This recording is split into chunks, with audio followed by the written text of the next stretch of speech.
श्री अनिल गायकवाड व श्री संजय गायकवाड यांचे वडील आणि माजी नगराध्यक्ष श्री दिलीपराव पुंड यांचे विश्वासू सहकारी कालकथित स्वर्गीय बंडोपंत उर्फ नाना गायकवाड यांचे 10वे पुण्यस्मरण आणि कालकथित स्वर्गीय यमुनाबाई बंडोपंत गायकवाड यांचे प्रथम पुण्यस्मरण कार्यक्रम मातोश्री मंगल कार्यालय अकोले बायपास संगमनेर या ठिकाणी संपन्न झाला। मूळ देवठाणचे रहिवासी असलेले स्वर्गीय बंडोपंत गायकवाड यांना श्रद्धांजली अर्पण करताना उपस्थित मान्यवरांनी त्यांच्या कार्यास उजाळा दिला। बंडोपंत गायकवाड हे धाडसी, कडक व शिस्तप्रिय स्वभावाचे होते। पुण्यस्मरण कार्यक्रमात अनेक मान्यवरांनी त्यांच्या जुन्या आठवणींना उजाळा दिला। या प्रसंगी माजी नगराध्यक्ष दुर्गाताई तांबे, श्री दिलीपराव पुंड, सौ शोभाताई पुंड, नगरसेवक श्री किशोर पवार, श्री गजेंद्र अभंग, श्री विश्वासराव मुर्तडक, श्री नितीन अभंग, श्री शरद नाना थोरात, श्री पगडाल सर यांसह अनेक शैक्षणिक, सामाजिक, राजकीय क्षेत्रातील मान्यवर उपस्थित होते। यावेळी उपस्थित मान्यवरांचे श्री अनिल गायकवाड यांनी आभार मानले। पाहुयात सविस्तर वृत्तांत।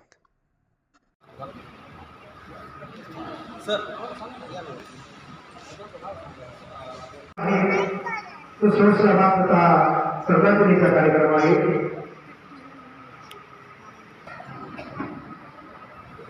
बंडोपंत शंकर गायकवाड यांचे सासरे आणि सासूबाई यांना आदरांजली वाहण्यासाठी आपण या ठिकाणी उपस्थित झालेला आहात।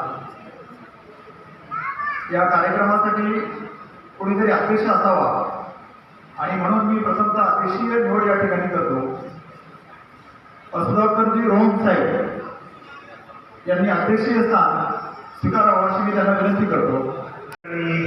सर्वांनी नानाच्या कार्याचा गौरव या ठिकाणी केलेला, परंतु जीवनामध्ये ज्यावेळेस माणूस चांगलं वागतो तर त्याचं नाव निघतं या ठिकाणी आपल्याला पाहायला मिळत आहे। या ठिकाणी माझ्या जीवनामध्ये मी परमेश्वराचं काही पाहिलं नाही पगडत सर, पण परमेश्वराचं पण नाना नानीने यांना पाहिलं नाही। माझे आईवडील होते, माझ्या आईवडिलांच्या नंतर जर खरं प्रेम कोणी केलं असेल तर नाना नानींनी केलेलं आहे। मी माझ्या जीवनात जगत असताना सन 91 साली नगरपालिकेची पहिली सुरुवात केली। या ठिकाणी सुधाकरजी रोहन साहेब आहेत, तर माझं काहीच नव्हतं राजकीय कार्य, पण नाना म्हणजे उभं राहायचं तर जीवनात खरं उभं 91 साली त्यांनी उभं केलं म्हणून मी आज यापर्यंत पोहोचलो। मी नगरसेवक झालो, 5 निवडणुका नानांनी जिंकल्या माझ्यासाठी। त्याच्यानंतर मी दोनदा नगराध्यक्ष झालो, त्यातही नानांचा वाटा आहे। म्हणजे मी जर आज घडलो असेल, माझं हे सर्व जीवनपटू आहे तो आज या ठिकाणी नानांमुळे आहे, हे मी विसरून चालणार नाही। पगडाल सरांनी जी सांगितली वस्तुस्थिती आहे, पगडाल सरांनी सांगितलं सर्व जीवनपट पगडाल सरांनी पाहिला। एखादा निर्णय जर चुकायला लागला सर तर ते मला ठोकून सांगायचे हा चालणार नाही। असं एवढं मोठं आम्हाला एवढं प्रेम करणारं व्यक्तिमत्व नानांनीचं माझ्या आयुष्यातून निघून गेलं। फार मोठी हानी तरी माझी त्यावेळेस झाली, परंतु परमेश्वर चालत नाही। एकदा माणूस त्याचं जर कार्य इथलं पूर्ण रस्त्याला जावंच लागतं, परंतु त्यांचे आदर्श विचार मात्र आपल्या जीवनात ठेवले तर आपल्याला जे काही कमी पडणार नाही। नाना आणि नानी यांचं प्रेम माझ्यावरती जरी कुठे असतील ते तर तिथूनही माझ्यावरती प्रेम करत असतं असं मला एक ठिकाणी वाटतं। त्यांना या प्रसंगी मी भावपूर्ण श्रद्धांजली अर्पण करतो। त्यांच्या 10वा पुण्यस्मरण या कार्यक्रमात उपस्थित सर्व मान्यवर बंधू भगिनींनो, पगडाल सरांनी आता सांगितलं का गायकवाड आणि पुंड दोन्ही एकच आहेत। दिलीप शेठच्या मागं मी लहान होतो तेव्हापासून बंडू नानांना पाहतो। त्यांचा ड्रेसची अशी परिस्थिती होती का वरती नेहरू शर्ट पायजामा आणि एकदम हायटेड होते, असे विषय दिसायला का माणसांनी पाहिल्यानंतर एक रुबाबदार व्यक्तिमत्व असं बंडू नानांचं होतं। आणि दिलीप शेठ यांचं त्यांच्यावर विशेष प्रेम होतं।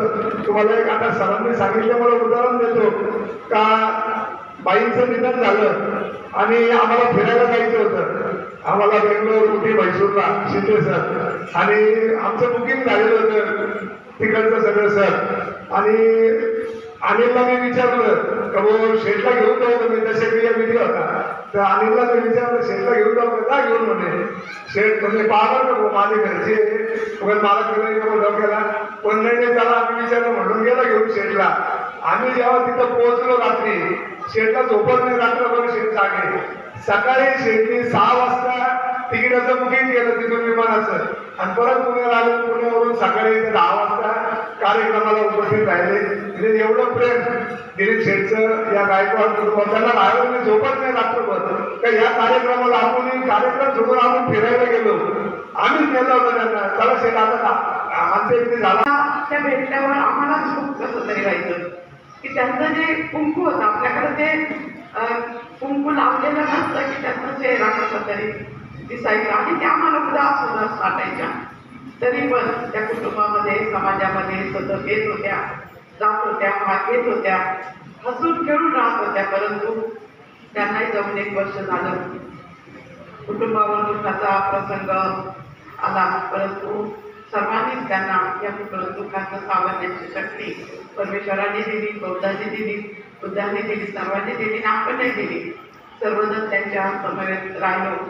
अशा या बंधू नानांना आणि नानींना मी या ठिकाणी आपल्या सर्वांचे मार्गदर्शक माननीय बाळासाहेब थोरात साहेब, माझे आमदार डॉक्टर सुधीजी तांबे, आमदार सत्यजित तांबे, नगराध्यक्ष डॉक्टर मैथिली तांबे, सर्वांच्या वतीने मी या ठिकाणी भावपूर्ण श्रद्धांजली अर्पण करते. या कार्यक्रमाचे अध्यक्ष आमचे स्नेही सुधाकरराव आणि या कार्यक्रमासाठी उपस्थित असलेले सर्व विविध क्षेत्रातून आलेले सर्व मान्यवर, महिला मंडळ, बालबालिकांना सर्वांना जय हिंद. अत्यष्ट मित्रमंडळी आले, त्या सर्वांचे मी ऋणी आहे. आता सर्वांना विनंती करतो की त्या निमित्ताने भोजन दान ठेवलेलं आहे ते आपण त्याचा स्वीकार करावा. 10 वर्षे झाले. तसेच आपल्या यमुनाबाई यांना 1 वर्ष झालेलं आहे. तरी माझा यांचा जास्त परिचय नाही. दिलीप शेठमुळं बंडू नानांचा संबंध आला आणि बंडू नानांचा स्वभाव कसा त्यावेळेस आम्हाला कळला. बंडू नाना अतिशय मनमोकळेपणा, एकमेकाची चर्चा करणार, काय चाललं काय नाही असं एवढा परिचय नसताना पण चांगल्या पद्धतीनं त्यांनी आमच्याशी बोलायचे, आम्हाला मार्गदर्शन करायचे असे बंडू नाना. तसंच म्हणजे दिलीप शेठचं पहिलं दुसरं इलेक्शन असेल माझ्या मताने, मी त्यावेळेस आलो त्यावेळेस बंडोबस्तांची ती धावपळ पाहून खरोखर म्हणजे कार्यकर्ता म्हणजे कसा असावा अशा पद्धतीनं त्यांनी अतिशय चांगल्या पद्धतीनं दिलीप शेठला साथ दिली आणि त्यांनी दिलीप शेठनी पण त्यांना अतिशय चांगल्या पद्धतीने सांभाळलं आणि खरोखर बंडोबस्तांना वाटायचं म्हणजे या वार्डाचे नगरसेवक म्हणजे तसे बंडोबस्त असं वाटायचं. कारण ते कुठलंही काम असलं तर ते हिरेतून भाग घ्यायचे आणि सर्वांचे स्नेही कालकटी बंधुभक्त शंकरराव गायकवाड उर्फ नाना, त्याप्रमाणे त्यांच्या धर्मपत्नी कालकटी यमुनाबाई बंधुभक्त बोरकर त्या वहिनी ह्या आपल्या सर्वांमधून आनंदात विलीन होऊन वर्ष झालेलं आहे. या वहिनींना आणि वर्ष झालेलं पूर्ण बंडू नाना. खऱ्या अर्थानं बंडू नाना म्हणजे या प्रभागामध्ये आणि एक उत्तम असा कार्यकर्ता, त्याप्रमाणे आमचे सर्वांचे आदरणीय दिलीपराव पुंड म्हणजे आम्ही बंडू नानाला प्रति दिलीपराव असं समजायचं आणि पूर्ण वेळ कार्यरत असणारा कार्यकर्ता म्हणजे बंडू नाना. आणि हा परिवार हा आपल्या सर्वांचाच नाही परिवार, आपला सर्वांच्याच वतीनं बंडू नानाच्या प्रती आदरभाव व्यक्त करतो, बहिणींच्या प्रती आदरभाव व्यक्त करतो, त्यांना आपल्या सर्वांच्याच वतीनं भावपूर्ण आदरांजली अर्पण करतो. परिसरातील आदरणीय श्रद्धास्थान ज्यांना आमचे मार्गदर्शक दिलीपराव पुंड साहेबांनी संपूर्णपणे मायेची, ममतेची सर्व प्रकारची छाया दिली असे आमचे नाना आणि नानी, त्यांच्या स्मृतिदिनानिमित्त आपण सर्वजण या ठिकाणी उपस्थित झाला. नानींचा स्वभाव, नानांची माणसं जोडण्याची कला ही आपल्या सर्वांना स्रोत आहेच आहे. कोणताही प्रसंग येऊ, कोणतेही अडचण येऊ, नाना विरोधकपणे त्या प्रश्नाची सोडवणूक करत असत. नाना जरी तापड समाजाचे असले परंतु नानीची ओघवती भाषा, नानीचा समजूतदारपणा हा नानाला नेहमी या ठिकाणी साथ देत असायचा. अशा या प्रेमळ व्यक्तिमत्वांना, दोन्ही व्यक्तिमत्वांना मी माझ्या खेमनाथ कुटुंबियांच्या वतीनं आणि आमच्या जय हिंद नागरी सहकारी ट्रस्टच्या वतीनं चेअरमन, व्हाईस चेअरमन, सर्व संचालक मंडळ, सर्व कर्मचारी यांच्या वतीनं भावपूर्ण आदरांजली व्यक्त करतो. मनुष्य मेल्यानंतर दिवस राहणार. मला वाटतं करोनानं हे गेलेलं नाही, तर त्या त्यांच्या कर्तृत्वाला त्या आपल्यामध्ये सर्वांच्या मध्ये जिवंत आहेत असं माझं यातून मत आहे. आणि निश्चितपणे त्यांची ही आठवण आपल्याला आपण जसं हयात आहोत, निश्चितपणे माणसं करते त्याची हयात आहोत, तोपर्यंत बंडोनाची आठवण आमच्या निश्चितपणे काळजामध्ये काय ठेवत राहील. तर जाण्याला त्यांचे दोन्ही मुलं असेल, परिवार असेल, यांना त्यांच्या जाण्याने होत असतं. खूप आकालिकाचं झालं, मावशींचं नंतर 10 वर्षाचं जाणं झालं. पण जात असताना त्यांनी आपल्या परिवाराला, आपल्या मुलांना अत्यंत चांगल्या स्थितीला आपण ठेवण्याचं कार्य त्यांनी केलं. समाजसेवा करत असताना त्यांचं जाणं झालं. अशा नानांना मी माझ्या काकडे परिवाराच्या वतीनं, आयल्यानगर धाकड गडकरी सर्व नागरिक यांच्या वतीनं, ज्यांचं नानांवर विशेष प्रेम होतं व नानाच्या परिवारावर विशेष प्रेम आहे आणि ज्या नानांचे ज्यांच्या परिवार प्रेम आहे असे थोरात कुटुंबाचे मुख्य सदस्य आदरणीय आमदार बाळासाहेब थोरात साहेब, त्याचप्रमाणे युवा आमदार सतीशदादा तांबे यांच्या वतीनं नानाची चरणी भावपूर्ण आदरांजली व्यक्त करतो. निश्चितपणे परमेश्वर त्यांना चांगली जागा दिलेली असणार आहे. आपण त्यांच्या स्मृतीला सर्वजण या निमित्ताने विनम्र अभिवादन करूया. धन्यवाद. आदरयुक्त भीती होती त्यांची. आणि सगळ्यात महत्वाचा मुद्दा म्हणजे नानांनी मुलींवर खूप प्रेम केलं. म्हणजे त्यांना एक त्या काळात सुद्धा त्यांनी म्हणजे शिक्षणाचं महत्व जाणलं, सर्वांना शिकवलं. आणि अतिशय सर्व आमचे जे नातेवाईक सर्वांना एकत्र बांधून ठेवलं. आत्ताचा स्वभाव तर खूपच म्हणजे खूप प्रेमळ. आत्तानी सर्वांना खूप माया लावली. म्हणजे बोलावं तितकं कमी आहे त्यांच्याबद्दल. सरांनी असं नाव घेतलं पण तरी म्हणजे असं मनात खूप खूप बोलावायची इच्छा आहे. त्यांच्याबद्दल खूप आठवणी. सगळ्यात जास्त लाड माझा केला, कारण मी सगळ्या मावशींमध्ये सगळ्यात लहान मुलगी होते. पण अक्का, नाना जेव्हा जेव्हा यायचे तेव्हा कुठे पण गाडीवर मलाच घेऊन फिरायचे. आणि सगळ्यात आधी लग्न, सगळ्या बहिणींचे लग्न होते तेव्हा पण मला सगळ्यात आधी घेऊन यायचे इकडे संगमनेरला. संगमनेर म्हटलं तर अक्का, नाना हे प्रेमळ चेहरे अजूनही आम्हाला ते आठवतात. शेठ पुंडवर्ग, कारण दिलीप शेठ पुंड त्यावेळेस मी ज्या संस्थेत नोकरीला होतो त्यावेळेस ते उपाध्यक्ष होते त्या संस्थेचे. आणि नाना मला सांगायचे, सर काय अडचण आली तर आपल्या शेठला आपण भेटू. पण असं काय आले नाही आणि शेठला कधी आपण त्या संबंधित सांगितलं पण नाही. पण शेठ आणि त्यांचे भाऊ त्यांनी आम्हाला सहकार्य खूप केलं आणि अशी ओळख वाढत गेली. ज्या दिवशी नानी जाणार त्याच्या मला वाटतं 4-5 दिवशी नानीचा मला फोन आला आणि भाऊ मला भेटायला या. मी गाडीत बसले आणि कधी तुम्हाला हात देऊन जाईल, टाका बाय करून जाईल हे समजणार नाही म्हणे. आणि खरोखर कसं झालं, मी खानदेशात गेलेलो होतो, गावी गेलेलो होतो आणि नानीचं अचानक इकडे हे झालं, यावसन झालं. मला खूप वाईट वाटलं.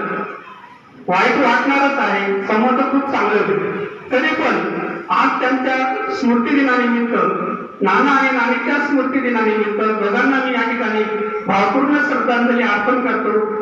आपण 10 बायकांच्या खोलीतून मराठी संस्कृतीमध्ये आलोय, तर जरी आलो असलो तरी ते गुण न विसरता त्यांचे जे एकमेकांना सहकार्य करण्याचे गुण आपण पुढे आत्मसात करावे. त्याचप्रमाणे वागण्याचा निश्चय यांच्या स्मृती दिनाच्या निमित्ताने आपण करावा. हीच खरी त्यांना आदरांजली ठरेल असं मला वाटतं. आणि पुन्हा एकदा आई आणि बाबांच्या समोर नतमस्तक होऊन आदरांजली अर्पण करतो. जय हिंद, जय महाराष्ट्र, जय भीम, जय बुद्ध. धन्यवाद सर. यानंतर डॉक्टर या गायकवाड कुटुंबाच्या दुःखामध्ये सहभागी नेहमीच राहिलेला आहे सुखदुःखात. कारण हे गायकवाड कुटुंब म्हणजे आपल्या प्रत्येकाच्या, त्यांचं आयुष्य हे प्रत्येकाच्या सुखदुःख मध्ये सहभागी होण्यामध्ये गेलेलं आहे. मनुष्य जन्माला येतो, मृत्यू हा प्रत्येकालाच अटळ आहे, परंतु माणसं किती वर्ष जगले यापेक्षा कसे जगले याला अधिक महत्व आहे. आणि आमचे मामा आणि आत्या हे नेहमीच प्रत्येकाला जे काही ज्यांनी सर्वांशी हसून खेळून त्याची वागणूक ही कायमच आज आपल्या सगळ्यांच्या नातेवाईकांच्या स्मरणात राहिले. एक आदर्श नातेवाईक आमचं कुटुंब आमच्या सर्वांवरच दुःख आहे आणि अशा या आत्या मामांना आमच्या घोसाळे कुटुंबियातर्फे आणि आपल्या सर्वांच्या तर्फे आदरपूर्वक आदरांजली आणि श्रद्धापूर्वक श्रद्धांजली अर्पण करतो. आपल्याला कुठून अडचण आहे हे जे म्हणजे दिलीप शेठ तुम्ही नशीबवान द्या तर तुम्हाला नानांसारखे कार्यकर्ते भेटते. म्हणजे नानांबरोबर जे कसं आपलं बारीक असं अनेक जण दिलीप शेठ बरोबर अनेक वर्षापासून बरोबर आहे. राजकीय जीवनात कायम शेवटी माणसं आताच्या हल्लीच्या युगात तुम्ही राहत नाही सर, परंतु यांच्यासारखे निष्ठावंत लोक शेवटपर्यंत या ठिकाणी आपल्या शाहू फुले आंबेडकरांच्या विचार घेऊन आजपर्यंत त्यांनी या ठिकाणी सामाजिक जीवनामध्ये खूप चांगलं काम. दिलीप शेट्टीच्या बाबतीत मला एक किस्सा आठवतो. ज्यावेळेस एका काँग्रेसच्या 2 काँग्रेस आहे आणि शरद पवार साहेब वेगळे झाले, काँग्रेस वेगळी झाली. दिलीप शेट्टीची ऑफर आली आणि तुम्ही आमच्याकडेच द्या, पण नाना आणि शोभाताई ज्यांनी ऑफर आली होती त्यांना सांगितलं का परत ही अशी ऑफर आमच्याकडे घेऊन यायची नाही. आम्ही काँग्रेस पक्षाचे आहोत, बाळासाहेब थोरातांबरोबर अनेक वर्ष राहिलेले आहोत, त्यामुळं परत अशी ऑफर तुम्ही आमच्याकडे आणू नका ही सांगण्याची सुद्धा हिंमत नानांनी त्यावेळेस केली होती. अनेक स्पष्ट होते आणि ते विरुद्ध येतात काही समाजाचे लढणार स्वभाव होता.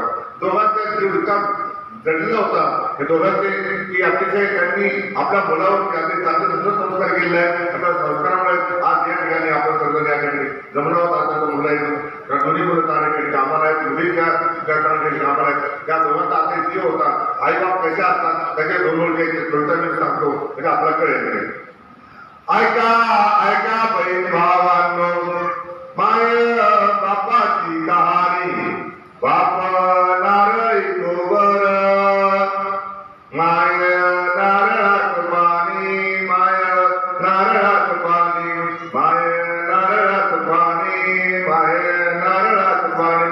बंदोबस्त खराब होते, स्पष्ट होते, कडक होते, बोलावं संस्कार दाबत होते. त्याच्या विरुद्ध आई मात्र बंदोबस्त जरी ना नारळाचे भाऊ होते आणि आई जाऊनही भाऊ होती नारळाच्या पाण्यासारखी.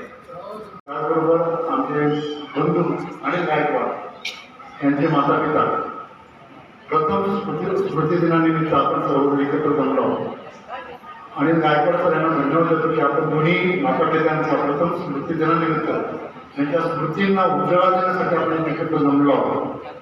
ज्या माता पित्यांनी आपली लहान आई मुलं त्या शहरी भागात घडवली, अतिशय देवतांसारख्या प्रतिकूल भागात त्या ठिकाणी येऊन त्यांनी आपली ही शहरी भागात मुलांना स्थापन केलं, त्यांचं जीवन समृद्ध केलं. अशा ह्या माता पित्यांच्या स्मृतीचा उजाळा देत असताना आपण या ठिकाणी ह्या स्मृतीला उजाळा देत असताना आपण सगळे जमलो आहोत. त्याचबरोबर यांनी केलेल्या पुण्य स्मृतींचा या ठिकाणी मी माझ्या गायकवाड परिवारातर्फे या दोन्ही माता पित्यांना मनपूर्वक विनम्र अभिवादन करतो आणि भाव मोकळ कुटुंबियांच्या वतीनं त्या दोन्हींनाही भावपूर्ण श्रद्धांजली अर्पण करतो आणि थांबतो. मी या ठिकाणी संगमनेर कॉलेजला 11वी 12वी या ठिकाणी महाविद्यालयामध्ये शिक्षण घेत असताना हॉस्टेलला आम्ही राहायचो.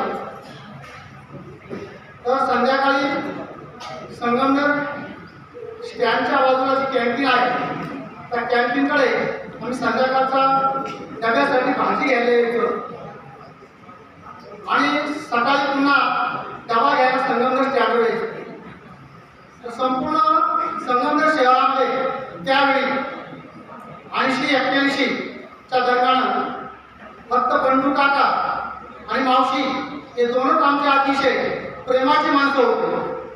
आम्ही हॉस्टेलवरून आल्यानंतर सकाळ संध्याकाळ मावशीकडे यायचो. काका मावशी अतिशय आदराने आम्हाला बोलवायचे, 2 तास तुमच्या पोटामध्ये घालायचे, अतिशय धन्य वाटायचं.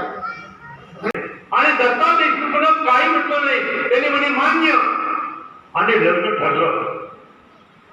आणि नारायणरावाची मुलगी आमच्या थोरल्या भावई आमचे बंधू दिनकरराव यांना देण्यात आली आणि सगळा पुढाकार दत्ता देशमुखकडे. सगळं देणं येणं जातं देशमुखकडे. आणि काय सांगायचं, त्यावर ते लग्न जर पाहिलं, तो जर इतिहास पाहिला, तर खरोखर ते काय म्हणतात, ते जाल उलफान काय काय प्रकार, तो प्रकार वेगळा होता.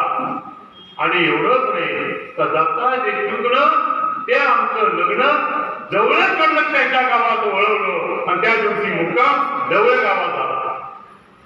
एक इतिहास आहे, फार मोठी परंपरा आहे, फार मोठी इतिहासाची देण आहे, तर ती माहीत पाहिजे. आज या ठिकाणी तुम्ही बोलला, तुम्ही सगळा कुठला काळ बोलला, नानाच्या बाबतीत बोला, पण नानाचा इतिहास फार वेगळा होता हे मला तुम्हाला सांगता येईल. अनेक गोष्टी सांगता येतील, आज मी तिथे वेळ घेत नाही, एवढंच बोलेल. काही मोठ्या घराण्यातील मोठा माणूस नाना हा सगळ्यात धाकटा मुलगा होता, शंकरावाचा. आणि नानाच्या बाबतीत जर पाहिलं तर नाना त्या घराण्याचं इतकं मोठं नाव लौकिक असतात, पण काही अल्पावधीमध्ये त्या घराण्याचं माहीत नाही. काय दृष्ट लागली, काय अवदासा शिरली, काही सांगता येत नाही, सगळं नटलं. आणि मग अशा परिस्थितीत नाना संगमनेरला आले आणि संगमनेरला त्यांनी अत्यंत एक मोठा हुशार कर्तव्य व्यवसाय म्हणून दिलीप पुंडाकडे गेले. आणि दिलीप पुंडाने त्यांना आश्रय दिला आणि दिलीप पुंडांच्या सहवासामध्ये नानाने इथं त्यांचं वास्तव उभं केलं. आणि